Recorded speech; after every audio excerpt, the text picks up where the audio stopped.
Hello learners, I'm Madam Nora Wanza taking you through food and beverage control. This is an interesting subject. If you like it, you are supposed to have a positive attitude about the subject. Now we start with the introduction to control. And the introduction to control, we are looking at things like meaning, sectors of food and beverage outlets, objectives, and also we look at the problems of food and beverage control. There are terms that we are supposed to define. For example, we are supposed to define the word control. How do we define control? It is an element of managerial task and involves measurement and correction of the purpose of subordinates to make sure that the objective of the entire business and plan desired to attain them are accomplished efficiently and economically. Now there is another word that we are supposed to define, cost control.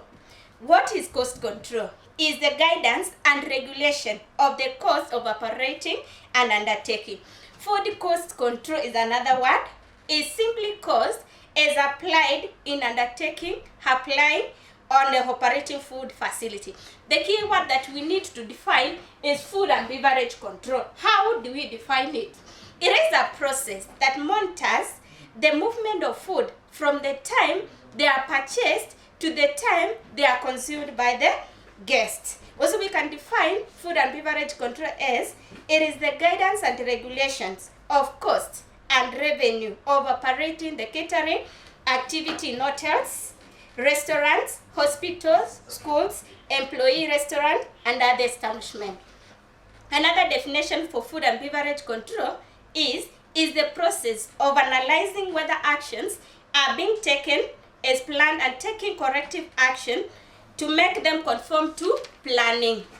We have a chart there as sectors of food and beverage outlets. And at this chart of food and beverage outlets, we have it is divided into two.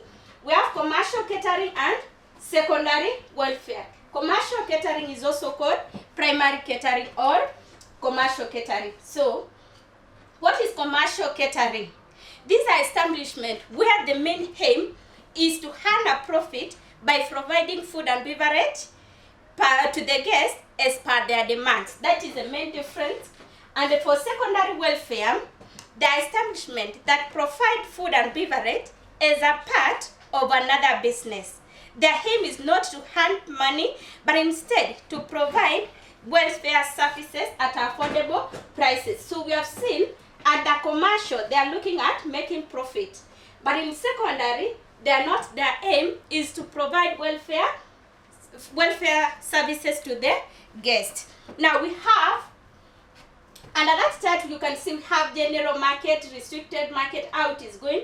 It is being categorized. Under general market, we have hotels, we have restaurants and snacks. We also have bars, we also have fast food and takeaway. Now, we look at the objectives of food and beverage control. Objectives are the same as reasons, are the same importance, are the same as aims, and they're also the same as goals. Why we need to do food and beverage control? 1. Income and expenditure analysis. What does it cover? It covers sales of food and beverage. It also covers average spending power per customer. Also looks at the number of customer expected, and also food and beverage portion cost and departmental food and beverage cost. We have number 2, which is pricing and quotation. Pricing and quotations looks at if a customer comes in your establishment and wants to buy something, or he or she wants you to do an outside catering for him or her, you have to be able to quote the price that you need. We have number 3, prevention of waste. We don't want to overcook our food or to undercook.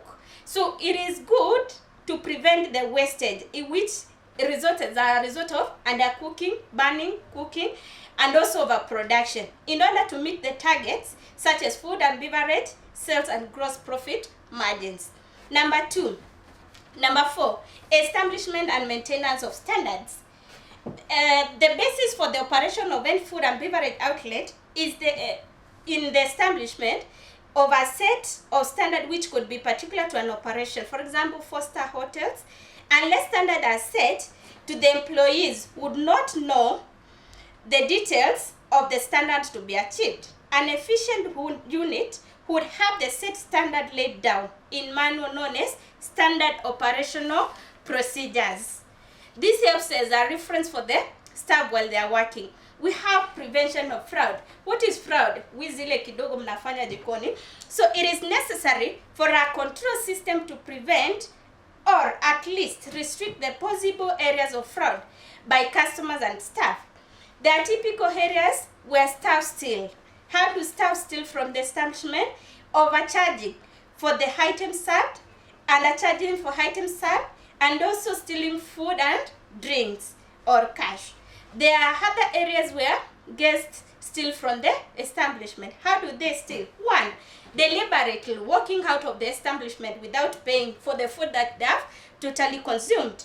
And another one, unjustifying claim that the food or drink that they have taken partially or totally unpleasant and indicating that they would not pay for it.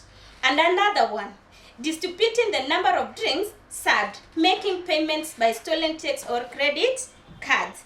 We have problems of food and beverage. One, unpredictability volume of business. You are not able to know the number of people that you are going to serve at a particular time. Number two, perishability of supplies.